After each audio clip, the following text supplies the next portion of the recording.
You're on the clock with Tyler Jennings and Jared Perkins, a Prospects Live podcast for everything MLB draft related.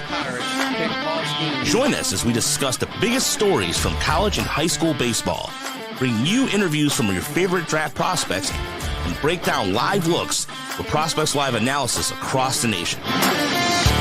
Get ready, because you're on the clock with Tyler Jennings and Jared Perkins.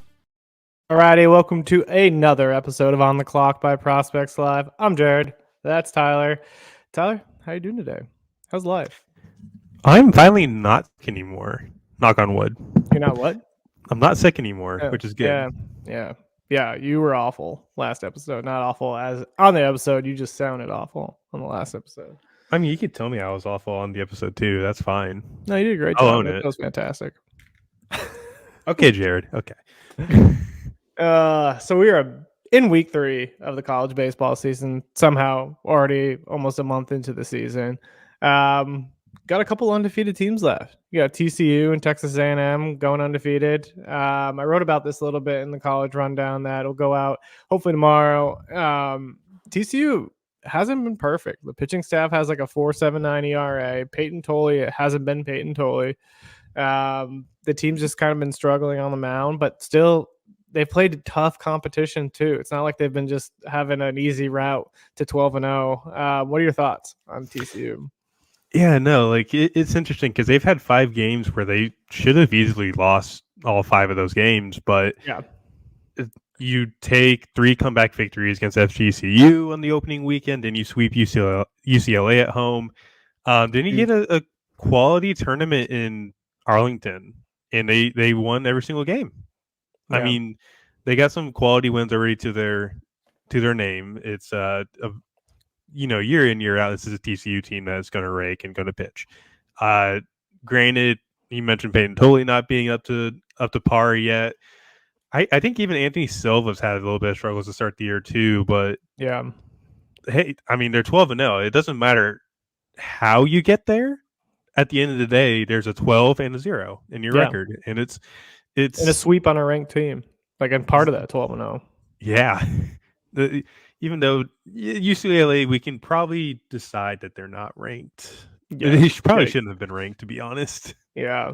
Do you think TCU wants to just play in the Pac-12 right now because they are destroying every Pac-12 team that comes down their path? Depends on if they want to get their ass beat by Oregon State. Yeah, that's true. Oregon State is incredible. It's just funny that they're just rolling through the Pac-12. And also the fact that they scheduled like basically every Pac-12 team besides Oregon State and Oregon. It's kind of insane. Hey, you got to send the Pac-12 out in the proper way. And it's called destroying their hopes and dreams because there's going to be none after this year anyways. So. They're basically like, see, this is why you're going to a new conference. Well, not all of them. Most of them. Yeah. Well, I mean, like, I just can't wait for the Stanford NC State matchup on next spring. Yeah, so excited for that one. Yeah. Can't wait for UCLA and USC to roll into town to Maryland. That'll be a good time. I can't wait for the USC Rutgers football games at like 8 a.m. on a Saturday now. Yeah, because we know that Rutgers is really good at football, so. Hey. They're decent, all right? They were a bowl team this year. I know, and the Patriots used to draft like every Rutgers player, so that was a good time for a while. For a man that doesn't like football, you know that off the top of your head and just brought it up out of nowhere. I used to watch the Patriots back in the day. Now I don't care. Oh, okay, so you're a Tom Brady fanboy. Got it. Yeah, basically. I mean, I don't know. Just not a big football fan. I didn't like the Buccaneers when Tom Brady went down to the Buccaneers. So, anyways, back to baseball. We have another undefeated team, Texas A&M, 11-0. Their path has been a little bit easier to that 11-0 mark. But can we talk about Braden Montgomery and what he's doing to baseball and pitchers? Yeah, very good. Hits ball very hard. Jace Laviolette. Yeah, no, that entire outfield is really good. Hayden Schott's been pretty good. The pitching staff has been the biggest revelation for me personally. I don't know how they managed to get Max Wiener from Seattle to be their new pitching coach when Yesky left for LSU, but holy hell, that has been one hell of a investment at this point Yeah. I don't think Ryan Prager's allowed to run yet this year. Justin Lampkin looks good. Tanner Jones from Jacksonville State looks really good. Shane Sadeo, I don't know how to pronounce his last name. We're starting the hype train on that one for 2025. Me and Joe Doyle, we are the conductors. So if anybody wants to hop on for that, he's already into the mid-90s, and he's really good. So, the Texas A&M team, have they played anybody? No, not really. But it's a very well-rounded team, and this is a team that's going to make some noise in the SEC this year. Yeah. Speaking of Ryan Prager, 27 strikeouts and 16 and 2/3 innings, 0 ERA, like you said. Only giving up 8 hits. Okay. Here's the thing. Let's go ahead and see what Hagen Smith has got on his docket right now, because that's going to clear Ryan Prager by a good bit. 100%. Yeah, Hagen Smith is a good time. What do you think that Texas A&M ERA is, though? Probably like 2.5. 1.45 TVRA. I'd say that's good. Want to know what their opponent's ERA is? Probably like 10. 11.37. You were close. Okay, so I'm good at guessing is what I'm learning today. Absolutely insane. I mean, like, I know that their competition hasn't been great, but to just do that at that level, it's still, regardless, you're still playing Division I teams. I know they're not like the top of the Division I, but to be able to go in 11-0, but also go in 11-0 in that dominant fashion, that's not easy to do at the college level. Yeah, that's a huge difference for me. Other stories we got from the weekend. We have Luke Holman, now the Friday night guy in LSU, and he showed again why he's the Friday night guy and should have been the Friday night guy from the beginning. I understand why they went Thatcher Hurd, for sure. The guy's got some of the best stuff probably on the team. But Luke Holman has come into week 3, taken that Friday night gig, and he showed up. 5 2/3 innings. I think he struck out, was it 11, 12? Can't remember. But it was absolutely disgusting. He did 91 pitches in that 5 2/3 innings, struck out 12. He has basically cemented himself now as the Friday night guy. Amen. Hallelujah. He's not allowed to run yet either in 18 innings. Only walked 2, 30 strikeouts. It was 12 this past weekend against arguably, Texas did get swept in Houston, but Texas year in, year out is a really good team. They always have bats. Jared Thomas is one of the biggest bats in the country. Luke Holman just looks completely like a different animal.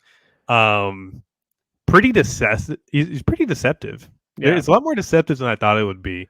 Hides the ball really well. You don't see it until he gets to about right here.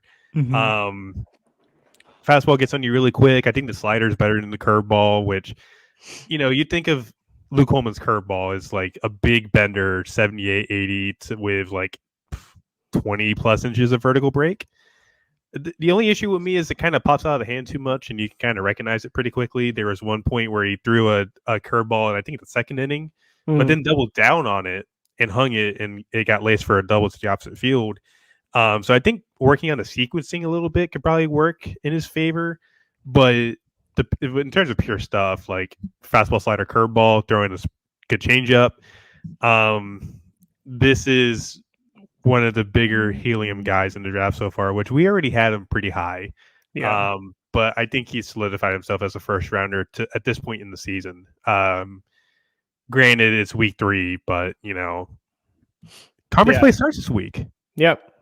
Yeah, we'll see what happens. I mean, again, I think we talked about this on multiple podcasts. We'll see what a lot of these guys do when they start facing the better arms, the better bats when they get into conference play. But you have to like what you've seen so far. Of course, Jay Johnson is loving what he's seen so far, and it's enough that he's got confidence in him being the Friday night guy. And he did it again, like you said, against a decent Texas team. So hats off to him on that one. We did have one upset that I know of from last week. Stetson beat Florida during a midweek game. Go Stetson.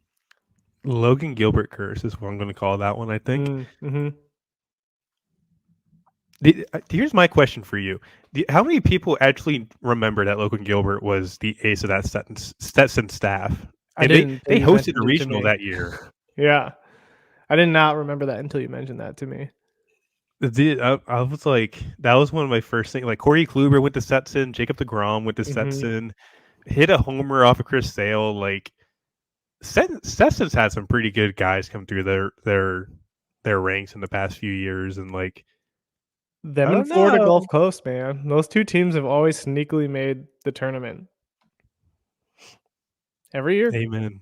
It's Not that fun. We got to give some shout outs to some guys who did some things in that game, though, because I feel like the small school players never get those kind of shout outs. We had Cole Stallings, who went 2 innings while giving up only 1 hit out of the bullpen to get the save.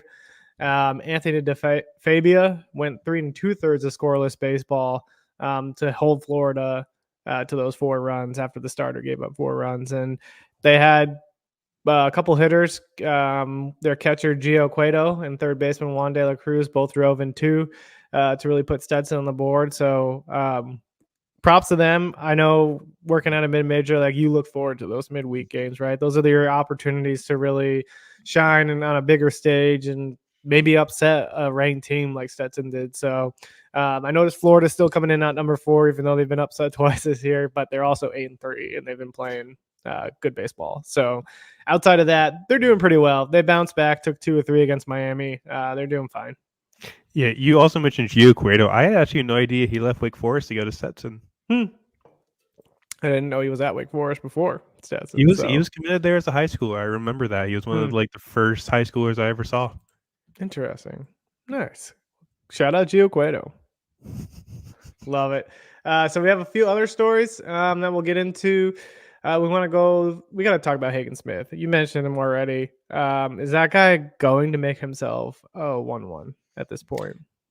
Yeah, so here's the thing. I talked with Joe Doyle on his podcast. It came out this morning, but we recorded a couple nights ago. He brought up the idea of Hagen Smith being a potential 1-1 candidate, and it's definitely something to think about. I mean, it's March. It's early March. Yeah. Nothing's going to be solidified at this point in the draft until maybe 2 weeks beforehand, and even then, do you even know? No, I think Hagen Smith has definitely put himself in a position to put like 1-1 talk into his ear. I think that's the thing that's going to help him is the command has improved. He's going to have to use the changeup more, but I mean, like at this point, the fastball slider has been deadly. But the improved command is definitely something that's put him into that second starting pitcher college slot for me. And Chase Burns has been a little bit inconsistent in the past 2 weeks with walks. He's walked 7 in 2 starts. I think at the end of the day, if Hagen Smith continues this kind of dominance, he's going to be favored because he's a lefty. Teams will favor a lefty over a righty. Plus, it's a 60 grade heater with a 70 slider. And a serviceable changeup from the left side. You don't find that every day of the year. Dude. And I've heard some people even call it like Carlos Rodon. Yeah. Carlos Rodon was ridiculously good at NC State. He's insane. Yeah, like some people don't remember that sometimes, but Carlos I remember Rodon watching him, man. He was fun in college. Dude. It's a fun story of how he even ended up there, too. He could have been drafted out of high school. Really? Yep. From what I remember, I think Nathan Rohde was the one that told me this. He went to one of his starts it was Fuquay Arena High School. He was like low 90s, looked really, really good. And then he had he tweaked his back like halfway through the start, and his velo dipped into the low 80s or mid 80s rather. And that's what ended up getting him to campus. That's wild. So it's those little things that like you don't realize. I just always find prospect development and just player development in general interesting because you think about that. Like you said, he had tweaked back, velo went down and dipped. I mean, I look at a guy like Tarek Skubal too, right? He was like a guy that was like projected to be a number 4 or 5 starter. Now all of a sudden he gets injured, comes back, and he's just popping 97, 99. Like now all of a sudden he's like a frontline type pitcher, and so you just never know what the kind of things are going to happen in a player's career.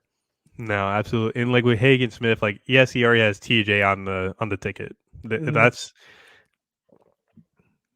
going to happen. I think at this point, and more teams are going to get more comfortable with TJ guys. I think the shoulder is more concerning than an elbow injury at this point. Everybody's getting TJ now. Yeah, I think we've gotten past a point in scouting where TJ is not the end all be all like it was in the 60s and the 70s. Yeah. It's the shoulder injuries of the thoracic outlet syndrome. I think everybody is looking at those and like, ooh. His shoulders are so scary Yeah. when they get injured, man. Like Brandon Woodruff, prime Couldn't find a example. contract for a reason. No, and I don't even think that's his first shoulder injury either. I think it's the second one. No. And he's got one of the really bad ones this time too. That's hard to come Yeah. back from. I don't think he's pitching this year. No, 100% not. I don't.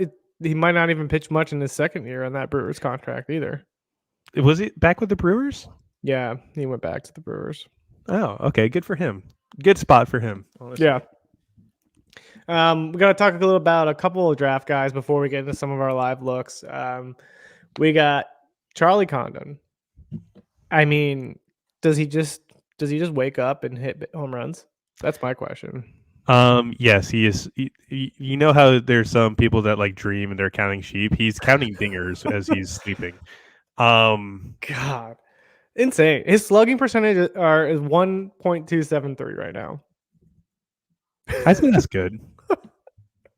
I think I saw something Absolutely his average. insane. I think I saw something his average exit velocity is like over 100 right now on the year. That is unconsciously good. And the big thing with Charlie coming into the year was we didn't know what his position was. And he's looking great at third base. Yes. The easiest way I could put it is I think he's a third baseman just off of 47 some odd innings of manning the position this year. The reflexes are insane. Like, some of the plays I've seen. Yeah. The athleticism is a lot better than you think it is. Yeah. And that was another thing too. Was he athletic enough to handle a corner outfield position?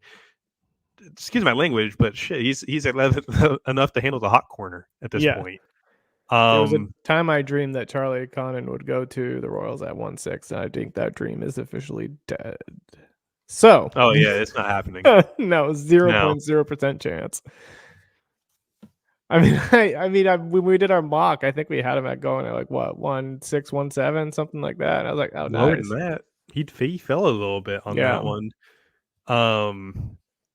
But yeah, no, Charlie Condon, I love him. Love him at this point, man. I think we're working on the re-rank for our top 200 right now. I think we've had him as high as 2. Yeah, and we've even considered putting him over Pizzana for 1. It's been amazing. It's that kind of bat. And now that you've added third base to the defensive profile, it's legitimate 1-1 candidate. Yeah, and I feel like the argument that we can make of like he hasn't played in the SEC yet, but like he mashed in the SEC last year. Mm-hmm. So I don't think that argument. You can't be like, oh, let's see how he does in SEC play. He's done it already as a freshman. Yep. So I feel like at that point you can throw that out the window. I think it's a overwhelming yes. He's going to probably mash in the SEC. I don't think we have to worry about that. If he doesn't, I will cry. Yeah, I think we all will. Second guy, also in the SEC, we got to talk about is Jac Caglianone. Just continues to impress. He's made adjustments in the offseason that are looking to have very much paid off. He, this weekend against Miami, went 3 for 5 with a home run at the plate, but also decided to go on the mound and just, I don't know, strike out 11 in 6 innings. Only walked 2 as well. Mm-hmm. That's an improvement. I think that's a bigger thing than striking out 11 and 6. Yeah. Limiting the walks to just 2 when there was multiple occasions last year when he was walking like 5 or 6 in like 3 innings. There's a big improvement. And even with the bat, like the bat to ball looks noticeably better. He's still chasing a ton, which for a guy that's going to be probably landlocked at first base as a bat, not the greatest thing, but it's an improvement upon what he had last year when his chase percentage was over like 40%. But I think now, looking at what he is as an arm, averaging 95 so far through the season, fastball command looks so much better. The delivery looks a lot better too. He's more compact. He looks more in sync. This is also coming off the fall where he averaged like 98 with the fastball and threw like 70% strikes. Yeah. Like, I think he's finally turned that corner, at least as an arm. I'm still waiting to see what it's like as a bat once we get to SEC play. But as an arm, I think he looks a lot better. And I'm pretty excited to see how that holds up over a full year. Because if he does that all year, I think somebody's going to bet on him as a starter. And I think it's going to work out. Yep. Yep, I agree. Now we really have to get into some of our live looks here. We're gonna start with your guy, Trey Yesavage, 8 shutty, 11 Ks, was 102 pitches, something like that. 103. Yep. 103. Yeah. Let's see if we can pull this up here real quick. He was just absolutely dominant. We'll watch. There we go. I was gonna say audio. Yep. Yeah. There we go. What were your thoughts on this start? Electric. Can I say that? Yeah. Always. So here's the thing. I think I may have said this before, but I like the sound of my own voice, and I'm going to say it again. I had a buddy text me while I was watching Hagen Smith strike out 17 and 6. He was like, "Do you regret skipping on Trey Yesavage at UNC to go see Hagen?" I was like, "No, because I'm going to go see Trey next week, and it's going to be just as good, if not better." Nobody's going to top 17 Ks in 6 innings, but Yesavage threw 8 shutout, 2 hits, 2 walks, 11 strikeouts. Yeah. It was really efficient. He had a 5-pitch inning and a 4-pitch inning later on in the day that really kept him into the 8th inning. He had 26 total whiffs, which Insane. is one more than what I saw with Hagen Smith in Texas, which is pretty remarkable. Yeah. And what's funny is he kind of started off rough. It was like 92, 95 with spotty fastball command. He wasn't in the zone as much, but you can see it. He's really pitching off the gyro slider and the changeup nicely. Mm-hmm. I think I'd even go as far as saying the changeup's plus. He's got the conviction to throw it to righties. He's got confidence in it. It just dives off a table. Yeah. I mean, you're seeing it right there. Like, it is ridiculously good. And the slider kind of works off that same vertical plane as well. So, like, comes in at 85, 86, just late bite, drops off. Guys are swinging over it. Changeup, same way, like slider right there. I think this might have been a changeup. No, I think that was a slider. Yeah, no, they're just sliders. But he held like 94, 96 for like from inning 2 to inning 5, and just looked absolutely electric in the process of doing that. And just pitching off the slider and the changeup. The velo did dip a little bit towards the end of the outing. He was like 91, 94 for the final couple of frames, but came back out for the 8th on like 90 pitches and looked really, really good. Had like 6 whiffs alone in the 8th inning, which is impressive. Yeah. He was gassed, and I think we all knew he was gassed, but he was still bumping 4s. He may have bumped to 95 in the 8th inning. I can't remember, but just still pitchability off the changeup and slider is just pristine. Yeah. The body's really good. I think personally he's the 4th best college arm on the board. And he might even find a way to kind of surpass Brody Brecht at some point if Brecht doesn't, continue to throw strikes. Yeah. That's my biggest thing with Brody Brecht right now is the strike throwing hasn't gotten much better from what it was. I think he's still around sub 60% strikes on the year. Yesavage is going 7, 8 innings now with 3 potentially plus pitches, and he hasn't even introduced the curveball yet. And the curveball I thought was his best pitch last year. I really like it, and I think we're going to talk about comparing like Yesavage and Santucci later. That's a really good discussion to have. Yeah.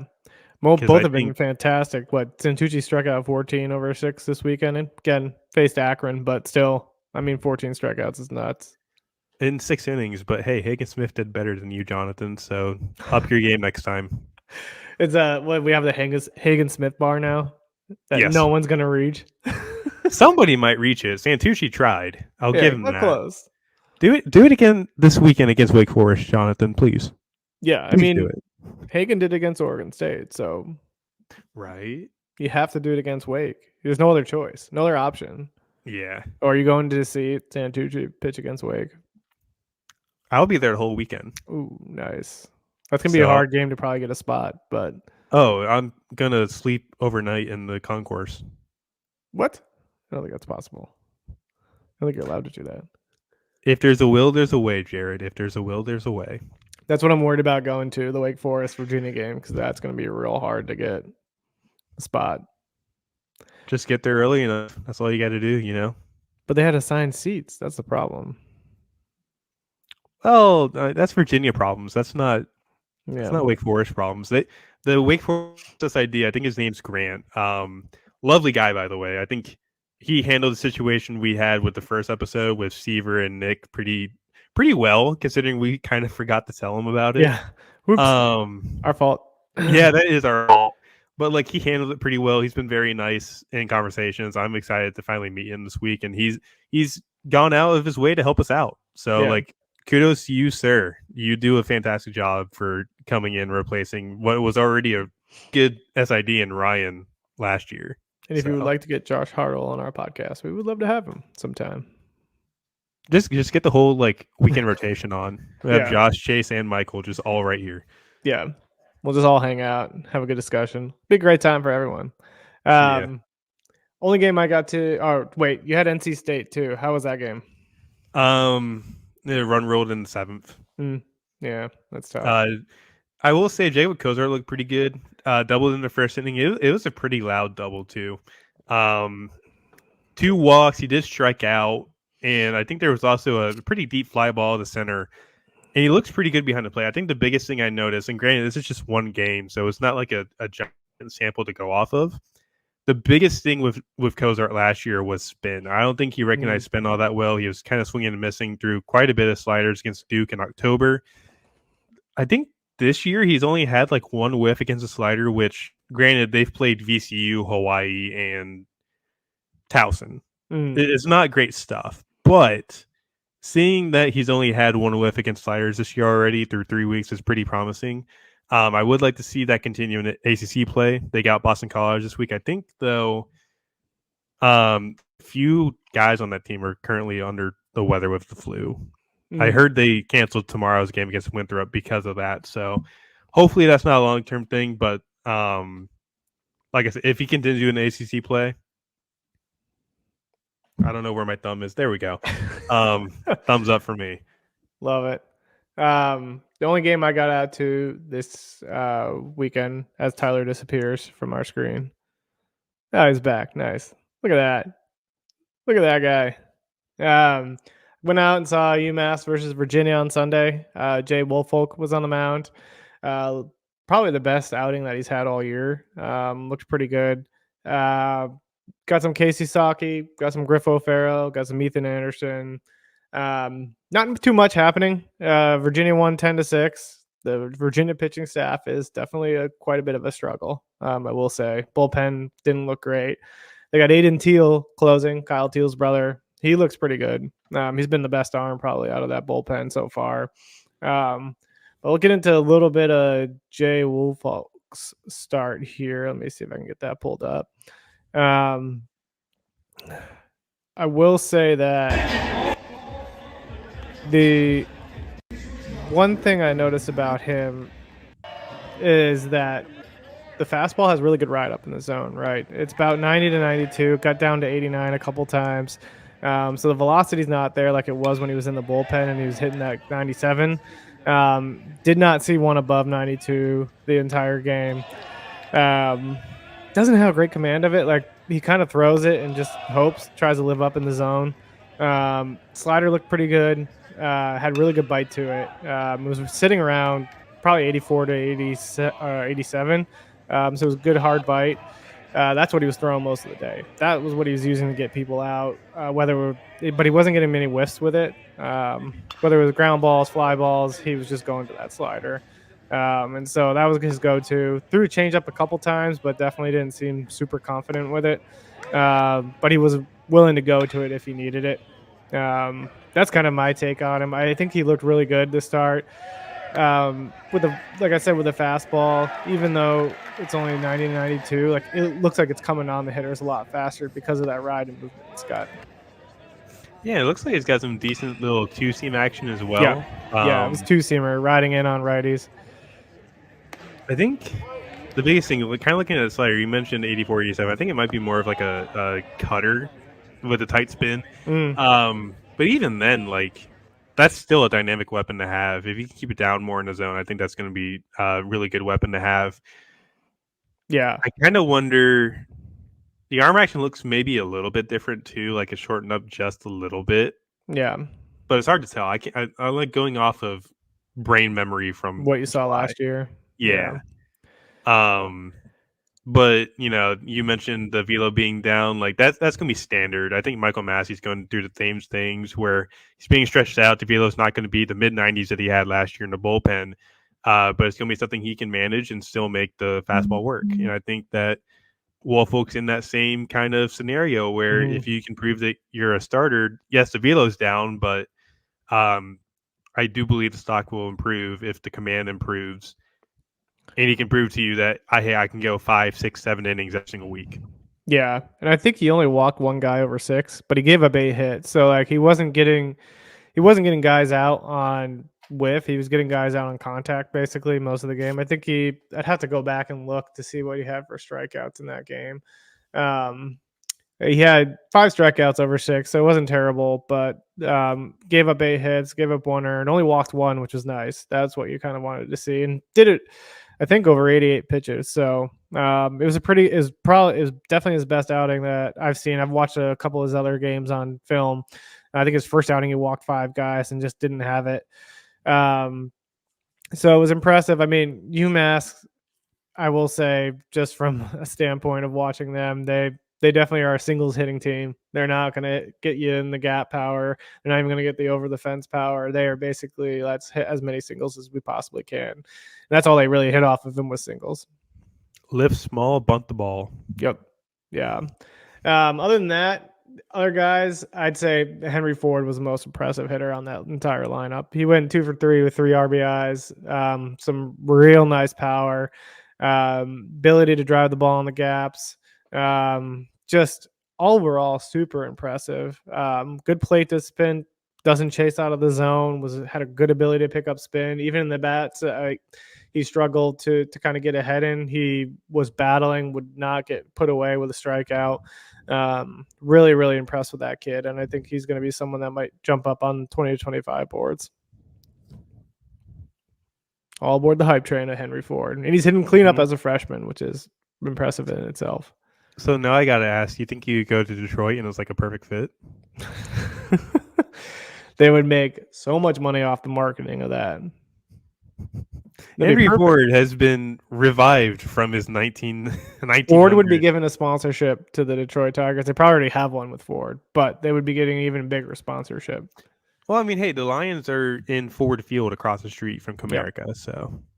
Yeah, I mean, you could have Henry Ford hitting cleanup for the Detroit Tigers.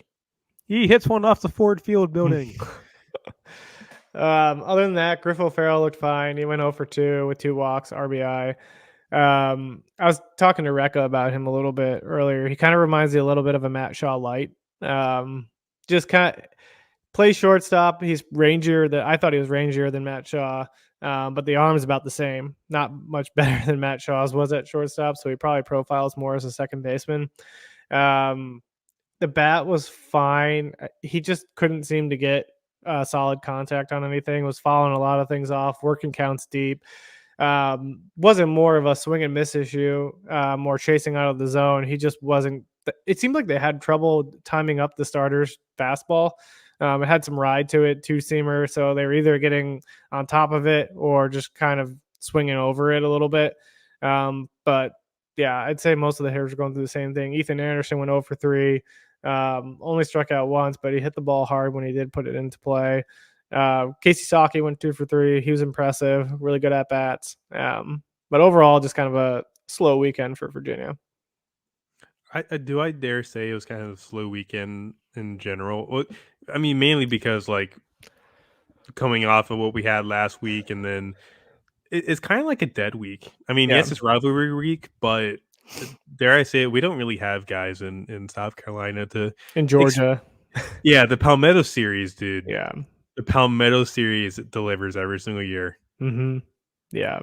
Yeah. Sadly, we didn't have anybody at those games. We were out here watching UMass versus Virginia. So nothing wrong with that.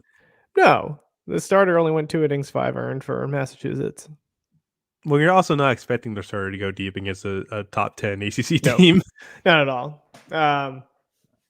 But, I mean, they did what they needed to do. It was impressive. They put up 10 spot. The bullpen, like I said, issues with the arms, not great. I will say Henry Godbut. I don't even know how to say that. I don't know if you know who this is, but he went 2 for 3 with 3 RBIs and a home run, and he absolutely torched one. Oh yeah, Godbout. Yeah. So didn't get any film on him, but he looked pretty good in this game. Don't worry, it's okay. I'll see him at the end of the month, so it's fine. Yeah, I got you. Got it. What's your take on Godbout? I haven't watched enough of him to really give a solidified take on him, but I've heard the bat's really good. Defensively, like I said, I haven't watched enough film to really put him anywhere. But yeah, good times. I think all we got left is talk about new stuff that's come out at Prospects Live. We have a few reports. Ohio Valley prep season deep dive on right-handed pitchers by Brian Switzer. That's out on the website now. We'll have college baseball week 3 roundup going out tomorrow for you all. Tons of video from Tyler and Patrick in their series, the college baseball series. They got some Gavin Turley footage, some Brady Tigert, some Mason Molina, some Jonathan Kim, Kendall Diggs, everybody you can think of, they got it. Virginia video is already up, so if you want to see any of those guys, that's also on the YouTube channel. Anything else on your end? I mean, other than just expecting to see the Globe Life series thing come out either tomorrow or Wednesday. For what it's worth, my ethics professor has been giving me a tough slate the past couple of weeks. And ethics is kicking my ass. So can't wait for May to show up. But apart from that, like we mentioned it before, we are working on the top 200. We're finalizing the ranks. We're hoping to get that either this weekend or next week. I haven't really decided yet. I know my original plan was this weekend, but life happened. So good time. Can't control that. So. Yeah. If you want to see a Hagen Smith 17K game, also on the Prospects Live YouTube channel. So be sure to check plus that you can watch Aiden May also be just as good. Don't forget about Aiden May. Someone give that guy some love because he got completely overlooked thanks to Hagen Smith.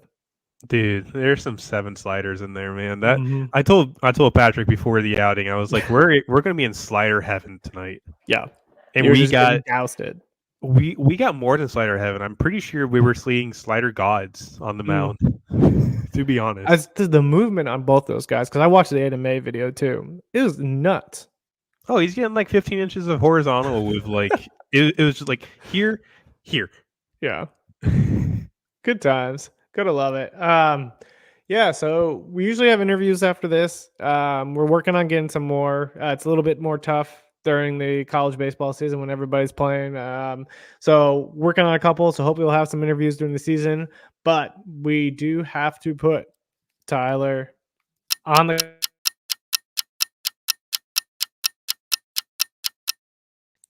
we got some questions. I've added some more since we've been sitting here. Let's go through them. Biggest draft riser in 2024 thus far? Chris Livonis. Definitely. So we were talking about this last night. William Schmidt is a guy that's really popped on our radar for us now. Like he was on the top 10 for the prep list. I think he's even higher now. But it's a similar like body and similar kind of athleticism with what Livonis has. And Livonis came out like 95, 98 at Super 60 and is holding that velo as well. I think he's been up to 96 in game and with 2 really good breaking balls, a cutter and a changeup. Gotta love that. I think if the strikes need to improve, that's the one complaint I've heard. But I feel like if we're going to put Schmidt in the first round, which that's a little hint for some of the people listening to this when we release the rankings, Livonis will not be far behind. And if anything, maybe the strikes put him down to like second round, maybe. But Livonis is pretty easily my biggest riser in this class this year. Love it. I'd say from the college angle, biggest riser probably have to be Hagen Smith at this point. Kalen Culpepper? Yeah. But I think Hagen was a first rounder before, but he's jumped himself up, I feel like, in the last 2 games. Yeah, that's fair. I think with Kalen, like, I'm trying to think, he was more like a comp round guy coming into the year. He has retooled that swing and is just letting his athleticism play. Dude, it is such a beautiful swing now. I think he's a legitimate first rounder. So, I guess he Go would be that. my biggest college riser at this point. Yeah. And who's he with? Sorry. Oh, K-State. That's K-State. right. Yep. Looking at his now stat-wise. Just wanted to see what we got here. I'll have to send you like a little snapshot of his swing open side after this. Like, it is a lot better than what it was over the summer, man. Yeah, 302, 4 homers, 11 RBI, 674 slug. Not bad. Not close enough to Charlie Condon's 1.2 slug, but there. It's getting there. I mean, there's only so much you can do when Charlie Condon's averaging over 100 miles an hour next to no. velo right now. So Insane. Biggest shock from a draft prospect so far. Biggest shock. Probably Malcolm Moore. A little bit. I was a little shocked to see the stat line coming into this weekend. I think he's still batting around the 200 line. I just don't know what's going on there. I haven't watched enough film, but I know he had some inconsistencies with sliders and seeing spin. I think that may have got up to him, unfortunately. Yeah. I was going to go with a similar, not like shock as in good shock, but bad. Mike Sirota, my guy, hitting 176 to start the season. Not ideal with a 294 slug and 282 on base percentage. 9 Ks in 34 at-bats, not what you want to see. Finally got his first home run over the weekend, but it's been quite the struggle for Sirota. Yeah, and of course, Will went to go see Sirota this weekend, and he missed the home run. How'd he do that? I think he said he was setting up for a reliever. But yeah, come on, Will. Come on, man. Get the one bomb that poor Sirota's hit during this entire slump. But the thing with Sirota is, like, he usually does. He's had slow starts to begin of the year. Yeah. Yeah, I want to say it might be. Maybe he's being too hard on himself. Yeah. Maybe he's trying to overcompensate for the fact that it's not a good start. And he's trying to do too much to kind of get back into the swing of things. So I'd be interested to see how he looks in conference play. But it's just a disclaimer. There's been slow starts in the past, so I'm hoping that he's going to bounce back from it. Yep. Yeah. Will Texas A&M lose this week? No. Next question. I'm going to go yes. I'm going to say they lose to Texas. No. Texas. Here's the thing with Texas. They lost to Texas State on a brutal walk-off. I know. And then they blew 11-3 lead against Vanderbilt. They allowed 12 unanswered runs. No. The way Texas A&M is playing, Texas is going to get brutalized tomorrow. They're going to beat Texas Southern, and then they're going to sweep Rhode Island. I'm going to go with Texas. You want to bet on this? No, I don't, because I don't think they're actually going to win, but I'm going to pick them. Just to go against you. Yeah. I'm not doing this because I'm like, oh yeah, I'm for sure think Texas is going to win. I'm doing it just because you picked an automatic sweep for Texas A&M. I'm saying because Texas. They're good. What do you want me to do? They are good. I know. They've dominated everybody thus far. Yeah, they're going to dominate Texas. Yeah, probably. It's a Tuesday game. Anything can happen. They're still going to dominate them. I don't care. Top 5 college pitching prospects as of now. Go. As of right now, Burns, Hagen Smith, Brody Brecht, Yesavage, Santucci. Brody Brecht still up at 3, huh? Yes, and that's just because it's a really good fastball, velo, and really good slider. No Jack up there, I guess, because two-way thing.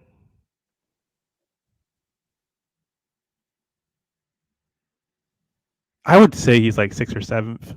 Yeah, for me, yes, I did praise him for having the more improved stuff. But also at the same time, I'd like to see a bit more of it. Yeah. I think, if anything, Ben Hess is my 6th starting pitcher on the board right now. He's been Ben nasty. Hess. I will preach that to the choir. That piece I wrote in December. My man has a 40% whiff rate on the fastball, and the slider and curveball have 50% whiff rates right now. Yeah. He has not needed the changeup at all. He looks really, really good. Please, anybody wants to check out that article, Tyler will find it for you. Yes, I will. If he's healthy the rest of the year, and then all of a sudden we're starting to talk about him being a first rounder in July, I'm going to put that article on repeat ad nauseum because I'm very proud of that piece, actually. Quote it, screenshot the quote, and then tweet them out. Yes. That's what you got to do. Rub it in everybody's face. That's what everybody loves. I will let my ego out on that one, actually.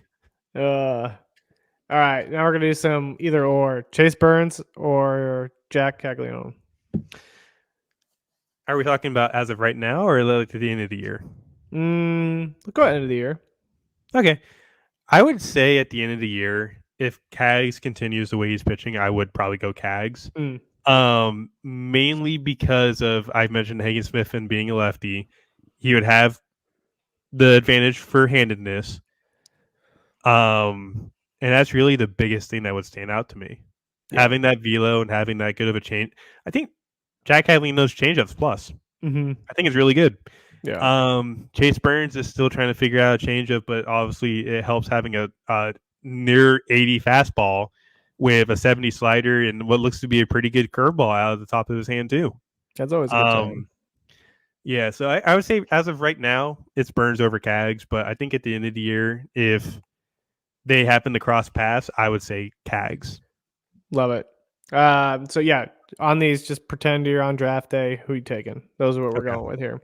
Hagen Smith or Brody Brecht? Hagen. Yeah, I'm in the same boat. Easy at this point.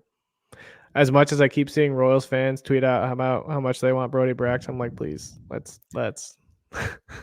Let the Cardinals fans have that one, man.